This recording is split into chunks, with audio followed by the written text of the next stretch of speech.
안녕하세요. 이번 영상은 그 한국은행에 나와 있는 그 조사 연구의 국외 사무소 자료, 그 워싱턴 주재원 항목에 있는 2022년 1월 FOMC 회의 그 결과에 대한 그 번역 자료 소개입니다. 조금 전에 저도 이제 도봉박홍기 선생님의 유튜브 영상을 보면서 이 기간 자료에 대한 출처를 확인했고, 저도 원문을 이제 확인해서 이제 보고 있는 중입니다.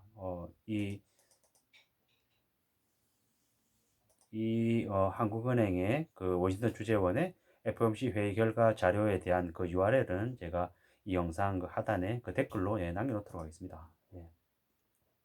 뭐라고 되어 있냐면 1월 25일에서 26일 회의에서 FOMC는 정책금리 목표를 동결하고 자산 매입 축소 규모를 유지하여 3월에 종료하기로 결정했다. 자산 매입 축소 규모를 유지하는 대신 3월에 종료한다. 3월에 종료한다. 라고 이제 보시는 게, 이게 중요한 포인트고요. 그리고, 2월달 국채 매입 규모는 최소 200억 달러, 정부기관 MBS는 월 100달러 수준으로 줄입니다. 1월 달에 매입 규모는 국채가 400억 달러, 정부기관 MBS가 200억 달러인데 비해서 반씩 줄인다라고 되어 있습니다. 또한 그 연방기금 금리의 목표 범위를 높이는 것이 적절할 것으로 기대한다는 표현을 명시했습니다. 연방기금 금리 그 수준을 이제 높인다. 기준금리를 이제 더 높인다라고 이렇게 보면 될 것 같고요. 그 기존에는 목표 범위를 유지한다라고 했거든요.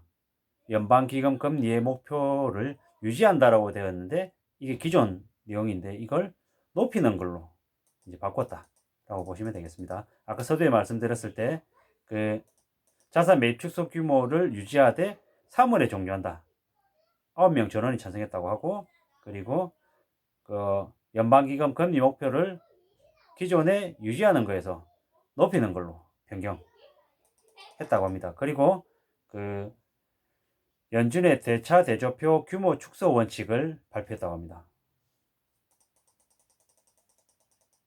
기자 간담회도 있었는데 기자 간담회 관련해 가지고는 뭐 정책금리 조정 속도, 그리고 노동 긴축 시 통화 긴축 시 노동시장에서 영향이 어떨지, 그리고 금리 인상하고 대차 대조표 축소 간의 관계, 뭐 시장 변동성 증가에 대한 평가, 공급망 문제 해소 시점에 대한 뭐 질의가 있었다고 합니다.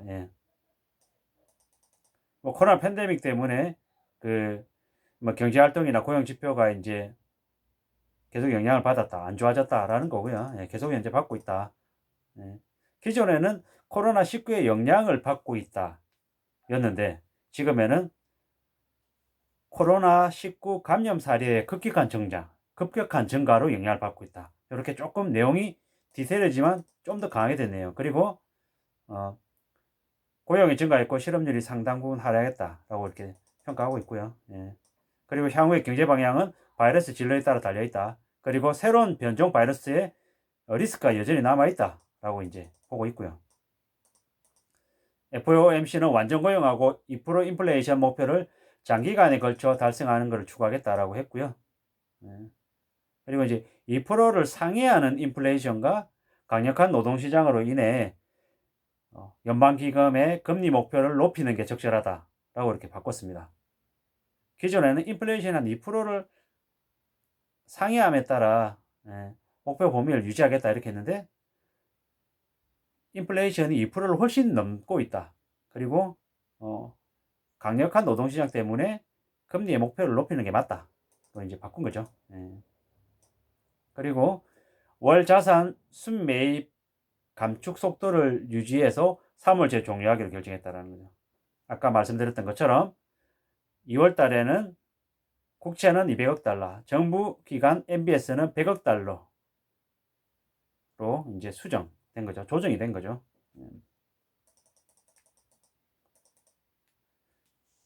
1월 달에는 400억 달러, 200억 달러 이런 것을 2월 달에 200억 달러, 100달러로 조정하는 거죠.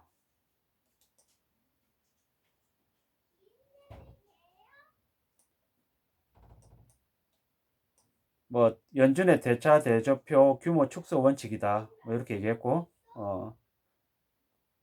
통화 정책의 기조를 조정하는 주요 수단으로 연방기금 금리의 목표 범위를 변화로 봄. 결국에는 기준금리를 뭐 더 높이겠다. 이렇게 이제 해석하면 될 것 같습니다. 제가 중간중간에 말씀드린 내용은 저도 읽으면서 이제 말씀드리는 건데, 제가 잘못 말씀드리거나 오해할 수 있게끔 할 수 있는 부분이 분명히 있기 때문에 이 유튜브 영상의 하단에 그 원문 이렇게 원문을 확인할 수 있는 URL을 남겨놓을 테니까 꼭 들어가서 보시고 직접 읽어보시고 평가하고 확인하시는 게 좋을 것 같습니다. 예.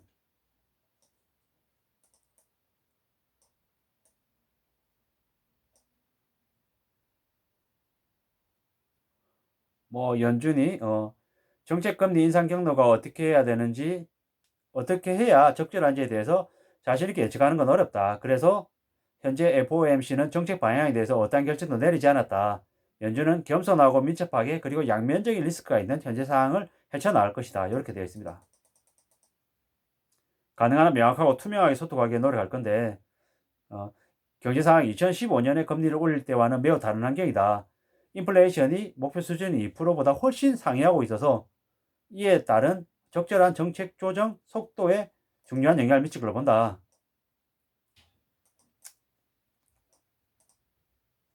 그렇게 얘기하고 있고요. 예. 또 하나는 정책 결정문에서 대차 대조표 보유 자산을 대폭 축소하겠다고 했는데, 보유 자산을 조만간에 빠르게 축소하는 것 외에 다른 교정 방법을 생각하고 있는지에 대한 물음도 있었거든요. 여기에 대해서는 12월 회의에 대차 대조표 축소 관련 쟁점을 논의했고, 오늘 1년의 개괄적인 원칙을 모아 발표했다고 합니다. 앞으로 있을 회의에 세부적인 내용에 대한 시간을 할애할 거다. 근데 얼마나 시간이 걸릴지 알 수 없고, 적절한 시기에 그 대차 대조표 축소 관련한 추가적인 정보를 이제 제공하겠다라고 합니다. 네. 그리고 첫 번째 원칙은 FOMC가 통화정책 기조를 조정하는 주요 수단으로 연방기금금리의 목표 범위의 조정을 본다는 것. 그러니까 금리를 조정하고 난 이후에 그 예측 가능한 방식으로 대차 대조표 축소가 이루어지기를 희망하고 있다고 얘기합니다. 그리고 이제 금리 인상과 대체 대조표 축소 간의 관계를 어떻게 생각해야 되냐. 예를 들어 정책금리 0.25%에 해당하는 대차 대조표 축소 규모를 어느 정도로 보냐라고 물었더니, 대차 대조표는 예측 가능한 방식으로 축소할 거고 FOMC 회의 때마다 적극적으로 조정하는 정책 수단은 연방기금금리다. 연방기금금리, 금리 인상을 우선적으로 먼저 챙기겠다라는 얘기로 이렇게 보여집니다. 예. 계속해서 말씀드리지만 해당 내용은 좀 더 들어가서 실제 원문을 보시면서 좀 더 확실하게 파악을 하시는 게 좋겠다라는 거죠. 연준의 궁극적인 목적은 실물 경제, 완전 고용 물가 안정이다. 넓은 의미의 금융시장을 보고 있다고 합니다. 현재 금융시장이 아니고 FOMC 목표에 맞지 않는 지속적이고 중요한 금융시장 변화에 관심이 있다고 합니다. 지난 12월 달에 회의에 금년 중에 세 번의 금리 인상을 예상하는 경제 전망 요약표를 발표했는데 이제 6, 7주가 지났다. 여러 차례 금리 인상을 감안하여 금융자산 가격이 조정되고 있는 것이라고 봄. 이렇게 얘기합니다. 그리고 공급망 문제는 올해 말에 해결될 거라고 증언했는데, 올해 완화가 될 거라고 했는데 언제쯤이냐고 봤냐라고 했더니, 올해 말까지 해가지고 공급망 문제가 해결될 것으로 기대하거나 예상하지 않는다. 하반기에 진전이 있을 것 같다. 그러나 반도체와 같은 문제는 시간이 오래 걸릴 거기 때문에 2023년보다 더 오래 갈 수 있다. 공급망 문제가 올해 안으로 해결이 제대로 안 될 거다라고 이제 본다는 거죠. 정책 목표 관련해서 인플레이션이 2%가 될 때까지 금리 인상할 거냐, 2% 미만까지 내려가는 걸 원하느냐, 이렇게 물었었거든요. 그랬더니 2% 미만으로 유지하는 게 목표 아니다. 기대치 2%를 잘 고정시키는 거고 평균 2% 유지하는 게 어느 정도 목표다. 예전보다 조금 목표 수치를, 인플레이션이 2%가 아니라 조금 더 높아져도 용인하겠다라는 그런 느낌으로 이제 보여집니다. 예. 이런저런 이렇게 얘기를 이렇게 보면, 읽어보면 사실상 미 연준에서 2022년 1월 FOMC 회의 결과는 3월 달에 금리 인상을 확실치 않을 거다라는 것과 인플레이션이 쉽게 잡히지 않을 거다. 공급망 문제라는 것들이 2022년 연말까지 해가지고 잡히지 않을 거다. 2023년까지도 갈 수 있다. 라고 이제 보고 앞으로 이제 행보를 할 거다라고 이렇게 보여지고요. 아무쪼록